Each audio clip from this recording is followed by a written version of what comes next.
I was a fan of Richard Ford's. I had just read a book of short stories of his called Rock Springs, and I was sort of looking for something that was in the same style of language. It's just like a type of writing that I really love, which is kind of spare, strong, kind of lean. And I saw this book, Wildlife, and started reading it, and pretty quickly felt like, I wonder if there's like a film here. I thought about it for a year, then finally wrote a first draft, and then Zoe just kind of tore apart my first draft and destroyed all my confidence as a first-time writer.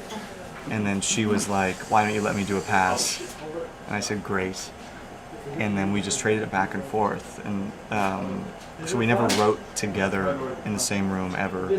We'd like sit down and talk for like 2 hours, and then one of us would take it. And it was actually a great way to work. I don't know if she would do it again. I would definitely do it again. The thing for me that jumped out immediately was it reminded me of that feeling when you listen to a song that you listened to when you broke up with your boyfriend when you were 18.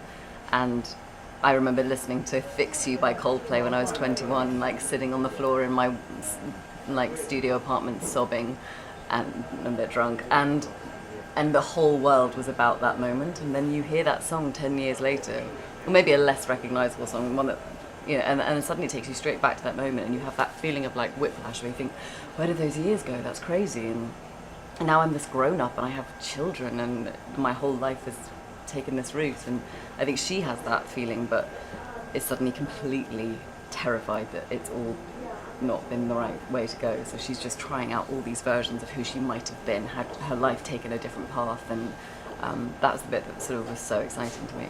Like, I fall into pitfalls all the time and going down rabbit holes of insecurity and not backing my choices. And Paul was really so embarrassing talking about your friend. Anyway, Paul was brilliant at like identifying when I was in those bits and getting me out of it. And I think that's because he's such an instinctive actor, but also a really empathetic human. So he can see when people need to be lifted or helped, or and he's a brilliant actor and he understands actors. So I think there is a dialogue there that maybe you don't always necessarily get with an actor, with a director who hasn't got an experience of acting.